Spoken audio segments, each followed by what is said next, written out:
कहिए मैं क्या करूं, मेरी तो इच्छा है। गुरु द्रोणाचार्य ने कहा जाओ और अभ्यास कर लो, अभ्यास करने से सब कुछ सरल हो जाएगा। एकलव्य आ जाता है जंगल में और आकर अभ्यास करने लगता है। एक दिन क्या होता है, गुरु द्रोणाचार्य और पांचों पांडव जंगल में जाते हैं घूमने के लिए। इधर एकलव्य क्या करता है कि धनुर्विद्या सीखने का अभ्यास करता है और कहीं से कुत्ता आ जाता है। वो कुत्ता एकलव्य की भक्ति को भंग कर रहा था, इसलिए एकलव्य ने तीर निकालकर और कुत्ते की तरफ जैसे ही तीर चलाया तो कुत्ते का मुंह बाणों से भर गया। ऐसा सीन देखकर अर्जुन कहने लगा, गुरु द्रोणाचार्य से कहने लगे, बोले हे गुरुदेव, आप तो कहते थे कि तेरे से बड़ा धनुषधारी इस दुनिया में कोई नहीं है, लेकिन ऐसा कौन है धनुषधारी जिसने इस कुत्ते के मुंह में बांध दिया है? अर्जुन ने कहा, गुरुदेव चलिए। गुरु द्रोणाचार्य पांचों पांडव एकलव्य के पास आ जाते हैं। एकलव्य से कहते हैं, भाई आपके गुरु कौन है? एकलव्य कहने लगा, आइए मेरे गुरुदेव से आपको मिलवाता हूँ।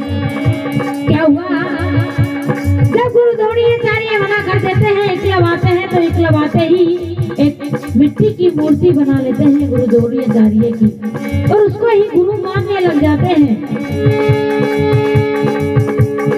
एकलव्य ने कहा, देखिए ये मेरे गुरुदेव की मूर्ति है, प्रतिमा लगी हुई है। गुरु द्रोणाचार्य ने देखते ही कहा, बोले है ये तो मेरी ही मूर्ति है, लेकिन मैं तेरा गुरु कैसे हो सकता हूँ? मैंने तो तेरे को धनुर्विद्या ही नहीं सिखाई। एकलव्य ने कहा, गुरुदेव मैं गया था आपके पास, लेकिन आदिवासी होने के नाते आपने मेरे से मना कर दिया कि भाई मैं आपको धनुर्विद्या नहीं सिखा सकता। गुरु द्रोणाचार्य ने कहा, क्या तुम मेरे शिष्य को मान गए, लेकिन शिष्य गुरु को दक्षिणा में कुछ देते हैं, आप मुझे दक्षिणा में क्या दोगे? एकलव्य ने कहा, मांगिए गुरुदेव, क्या मांगते हैं? ऐसे कहते हैं शास्त्रों में कि एकलव्य ने अपना अंगूठा काटकर गुरु के चरणों में समर्पित कर दिया, लेकिन ऐसा नहीं है। एकलव्य में अंगूठा जबरदस्ती छीना गया है ताकि वो दोबारा से धनुर्विद्या नहीं चला सके। सुनिए, ऐसे ऐसे मनुवादी लोग थे। और सुनिए, अरे याद करो तुम्हें एकलव्य वीर को ब्राह्मण पूछा लयो कथा।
बोले बाबा साहेब की।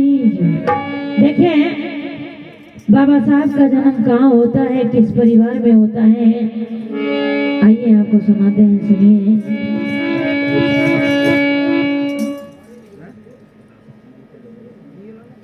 मन तो लग रहा ना आपको कहीं? नहीं कहीं ऐसा नहीं तो बैठते क्यों? अरे नहीं नहीं मतलब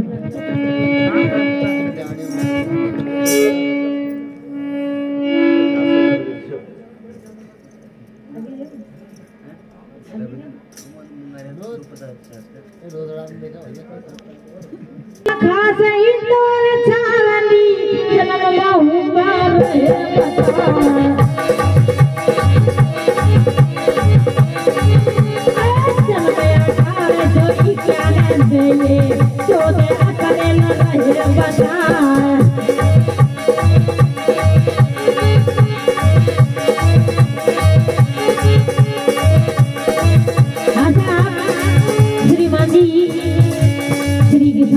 ठेकेदार ग्राम वजीरपुर वाले उनकी ओर से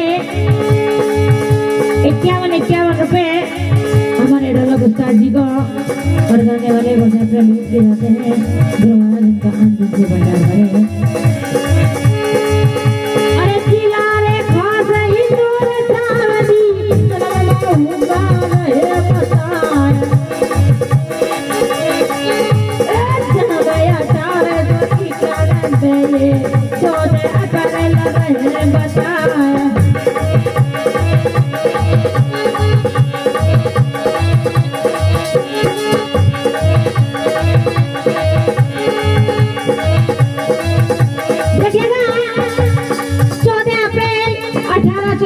में हमारे दलितों के मसीहा B.R. अम्बेडकर जन्म लेते हैं मऊ छावनी जिले में। और सुनिए, अरे भीमा बाई माता कैसे पिता राम जी राम का, अरे नाती कैसे मालो जी के खोज के सूबेदार का।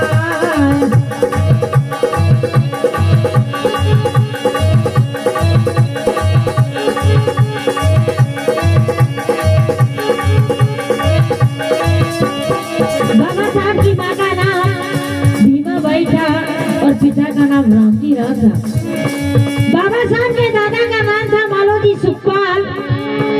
उनके 4 पुत्र थे। सबसे छोटे पुत्र का नाम था रामजी राव।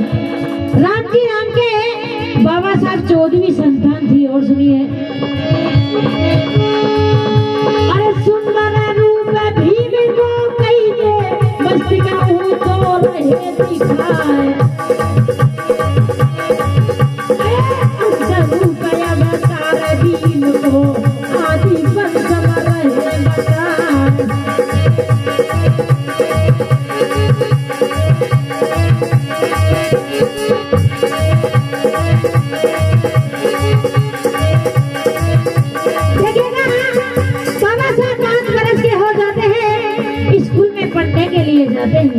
सुनिएगा, अरे 5 बरस गए बहनी जी स्कूल में दिए नाम लिखवाए। उतने करियो भीम ने माता पिता को शीश निवाए।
ग्राम ससेली वाले उनकी ओर से 101 रुपए से अपने भेंट किए जाते हैं।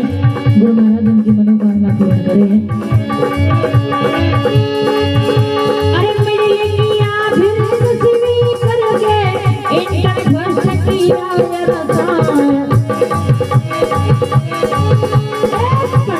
कहने लगे बाबा से लोगों पढ़ना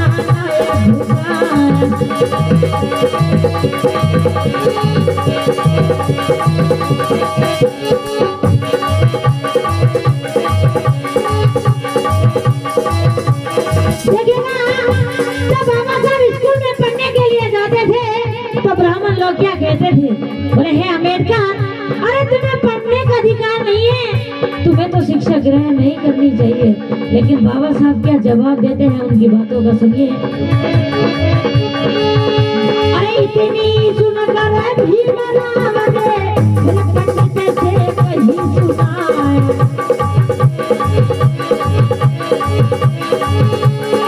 हम है देसी तुम है विदेशी, दो में सिकल जा रहे मकान।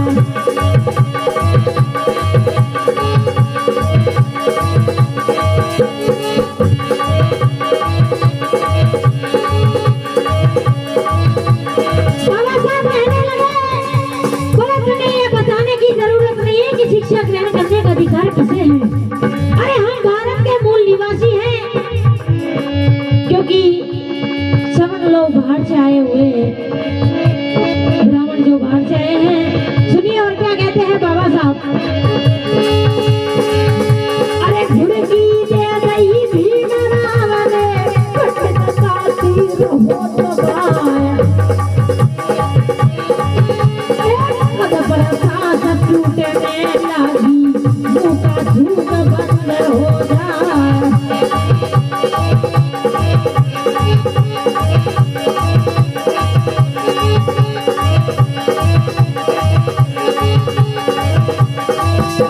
देखिए ना, बाबा साहब पढ़ने में बहुत होशियार थे।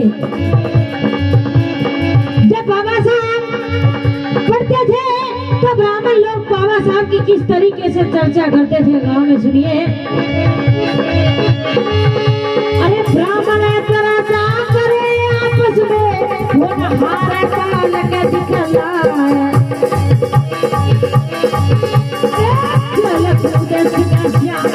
आगे सब लड़कों को देव हराए।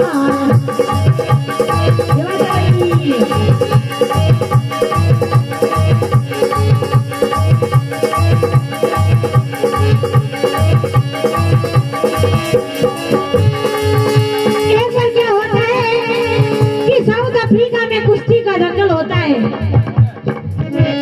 कुश्ती के दंगल में हमारे भारत इंडिया को भी निमंत्रण भेजा जाता है लड़ने के लिए, कि वह इंडिया से भी पहलवान आने चाहिए लड़ाई लड़ने के लिए। लेकिन वहां पे कुश्ती लड़ने के लिए सब मना कर देते हैं। अब क्या होता है कि कुश्ती लड़ने के लिए हमारे बाबा साहब को साउथ अफ्रीका भेज देते हैं। जो नेहरू गांधी जो भी ये मनुवादी लोग हैं, वो ये सोचते हैं भाई अगर अम्बेडकर चले जाएगा तो वहाँ लड़के वापस नहीं आएगा। अरे वहाँ के पहलवान ऐसे हैं कि इनको वहीं पछाड़ देंगे, इसलिए वापस नहीं आने वाले। अब बाबा साहब को कुश्ती के लिए साउथ अफ्रीका भेज देते हैं। वहाँ जाके क्या होता है कि साउथ अफ्रीका के एक पहलवान और हमारे बाबा साहब लड़ते हैं, लेकिन बाबा साहब उनको लड़ाई में पिछाड़ देते हैं। फिर वहाँ के साउथ अफ्रीका के दो पहलवान और हमारे बाबा साहब अकेले लड़ते हैं, लेकिन फिर भी दो पहलवानों को बाबा साहब पिछाड़ देते हैं। और सुनिएगा, अरे दोनों लड़का लड़े भीम से, पकड़ कलाई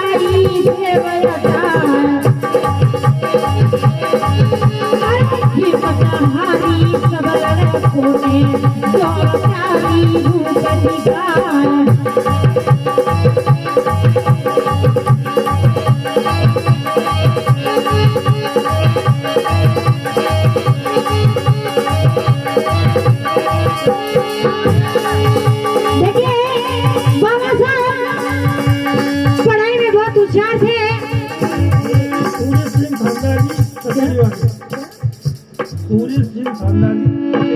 श्रीमान जी सूर्य सिंह जी थानेदार साहब ग्राम ससेड़ी वाले उनकी ओर से 101 रुपए साहब भेंट किए जाते हैं। उनको बहुत बहुत धन्यवाद। बाबा साहब की पढ़ाई को देखकर बड़ौदा के महाराजा गायकवाड़ जी कहने लगे, बोले हे अम्बेडकर, अरे मैं पढ़ने के लिए, तुम्हें पढ़ने के लिए मैं बाहर विदेश भेजना चाहता हूँ, बोलो तुम्हारी क्या राय है। देखिए सुनिए आगे। अरे देख पढ़ाई भी मेरा रखी, बोले भूखा का डोडा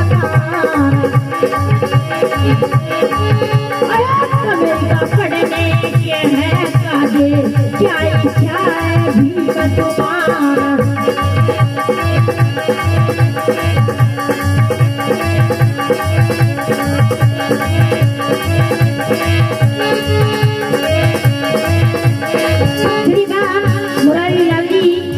देवी वाले उनकी ओर से 51 रुपए से भेंट किए जाते हैं। उनको बहुत बहुत धन्यवाद।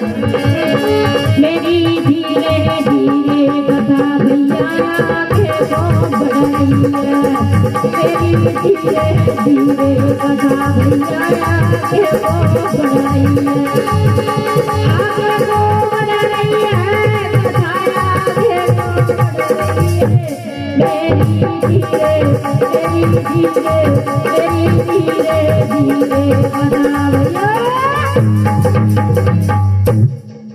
प्रेमी सज्जनों, बाबा साहब की पढ़ाई को देखकर बड़ौदा के महाराजा कहने लगे, बोले हे अम्बेडकर, मैं तुम्हें पढ़ने के लिए बाहर विदेश भेजना चाहता हूँ, बोलो तुम्हारी क्या राय है, क्या तुम बाहर पढ़ने के लिए जा सकते हो। देखिए बाबा साहब हाँ कर लेते हैं और बाहर विदेश पढ़ने के लिए जाते हैं। सुनिए।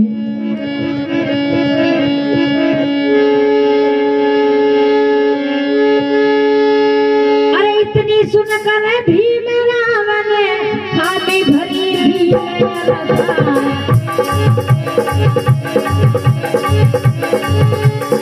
बाबा साहब कहने लगे, पढ़ने की है लगन हमारा।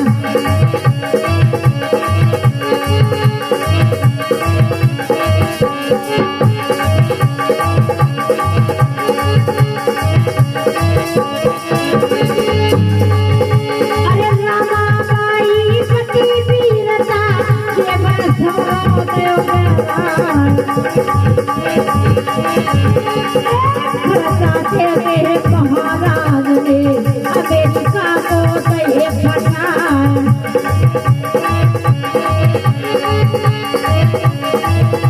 देखिएगा। अरे उस समय हमारी महिलाओं का भी बड़ा योगदान था। क्या हुआ, बाबा साहब की बीवी का नाम रमाबाई था। बाबा साहब की पढ़ाई में माँ रमाबाई का विशेष योगदान था।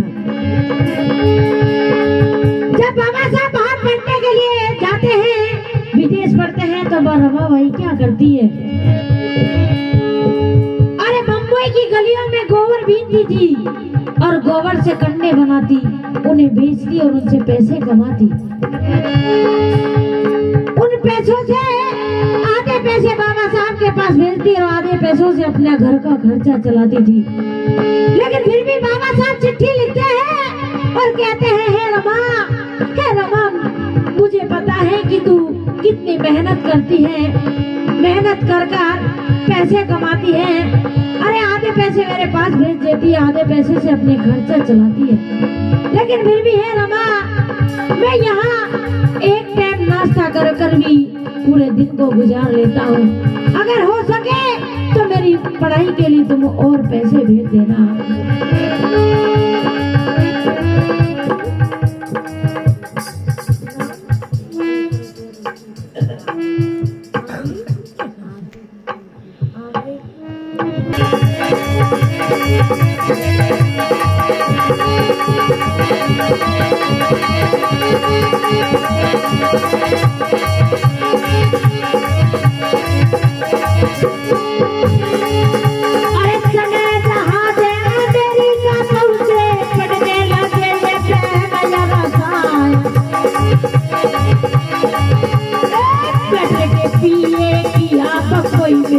डिग्री करी पीछे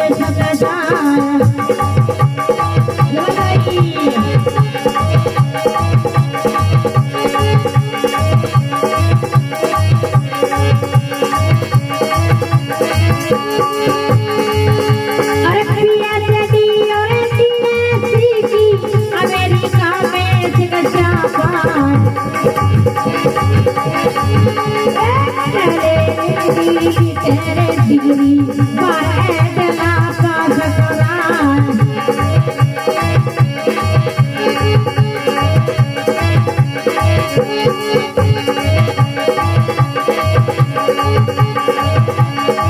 देखिए हमारे बाबा साहब के पास सबसे ज्यादा डिग्रियां थी पढ़ाई में। सुनिए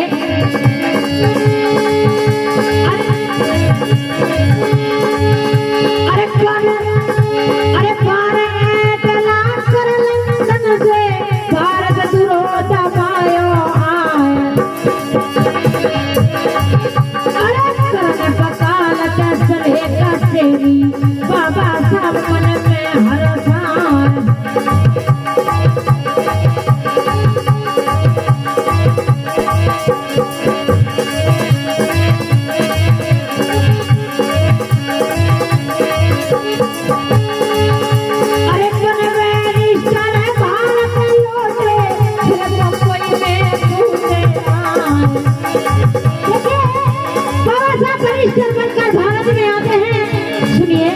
उस समय हमारे भारत देश में क्या हाल था सुनिएगा। अरे भारत लौटे सिर्फ कोई में पूछे आए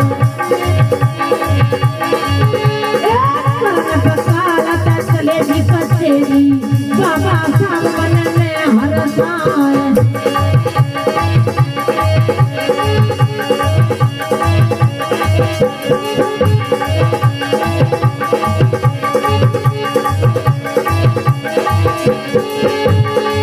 देखिए उस समय क्या हाल था हमारे भारत देश में।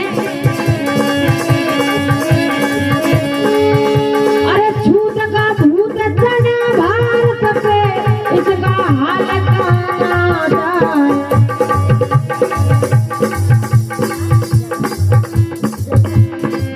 श्रीमान जगन्दी मरमदा वाले उनकी ओर से 101 रुपए से अपने भेंट किए जाते हैं। गुरु महाराज बंदर से भंडार वाले। अरे झूठ का भूत चढ़ा भारत पे इसका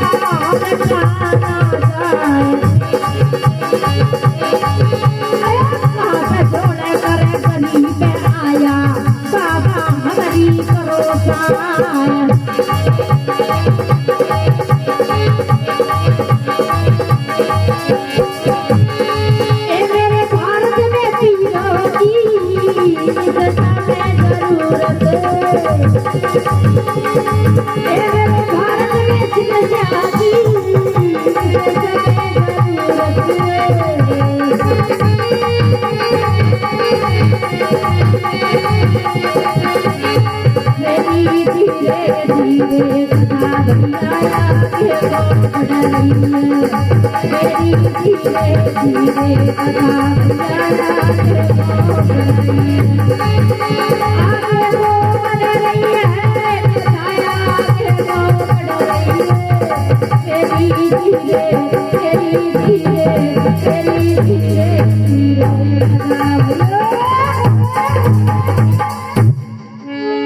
देखिए बाबा साहब वरिष्ठ बनकर भारत में आते हैं तो उस समय हमारे भारत देश में छुआछूत का कुछ ज्यादा ही प्रभाव था। एक दुखिया बाबा साहब के पास आता है, हाथ जोड़कर कहता है हे बाबा मैं बहुत दुखी हूँ। बाबा कहने लगे बोलो क्या बात है? बोले हे बाबा मैं सारे वकीलों के पास जाके आया हूँ लेकिन मुझे किसी ने नहीं अपनाया, मेरी किसी ने नहीं सुनी, क्योंकि जो सारे वकील मनुवादी थे। हमारे बाबा साहब दलितों के वसीयत थे। दुखिया कहने लगा है बाबा मेरी बीवी गर्भवती है और जज ने उसको फांसी की सजा बोल दिया है। बाबा अब तो मैं आपके पास आया हूँ, आप ही मेरी रक्षा करोगे। देखिए कैसे दलितों के भगवान बाबा साहब उस केस को लड़ते हैं और किस तरीके से वो गर्भवती महिला नारी को फांसी से बचा लेते हैं। सुनिएगा, कहीं परेशान हो गए तो बंद भी कर दें। अरे छूत का भूत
घर की चिंता तेरा हटा।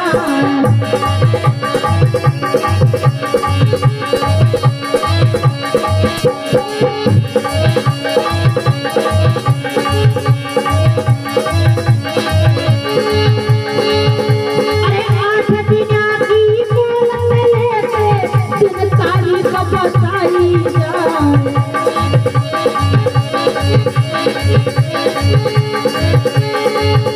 अरे 8 दिना की मोल में लेके दिन तारीख बताई जाए। आ गई तारीख भैंस किए जुल्मी हाजिर दयो कराए।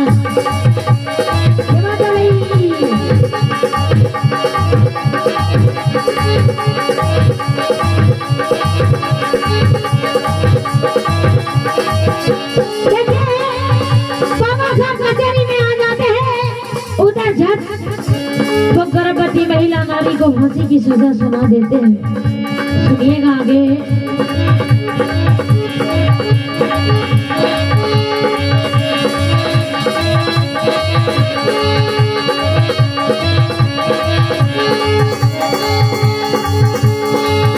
अरे सजा बोल नहीं है फांसी की, झंझना होगा बदियो फरमाया।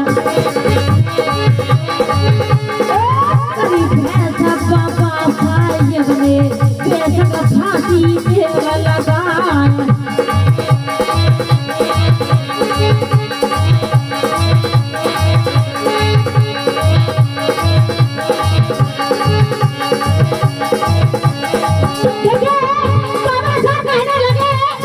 बोले आप ये महिला गर्भवती है, इसको फांसी की सजा लगा दीजिए, क्योंकि दोषी है, दोषी को तो सजा मिलनी ही चाहिए, इसमें हमारी कोई रोक टोक नहीं है।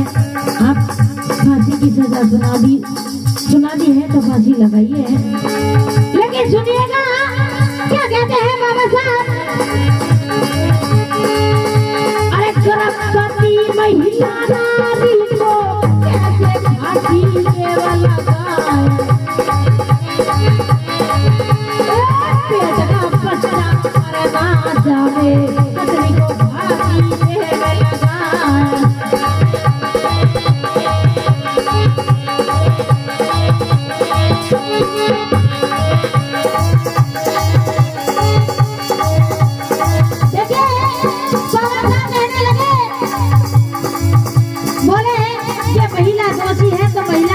दीजिए, लेकिन जो इसके पेट में बच्चा है, अरे वो तो निर्दोष है। सजा सिर्फ महिला को लगनी चाहिए, बच्चे को नहीं। बच्चा तो हमें सुरक्षित चाहिए। इतनी बातें सुनकर जज अपनी कलम को तोड़ देता है। वो महिला नारी को, गर्भवती महिला नारी को फांसी से बचा लेते हैं बाबा साहब। एक बार जोरदार से जयकारा लगाइए दलितों के बसिया के लिए। बोले डॉक्टर BR अम्बेडकर की। अरे गर्भवती महिला नारी को कैसे फांसी देवा लगाया। पेट का बच्चा मर ना जावे, कतरी को फांसी देवा लगाया।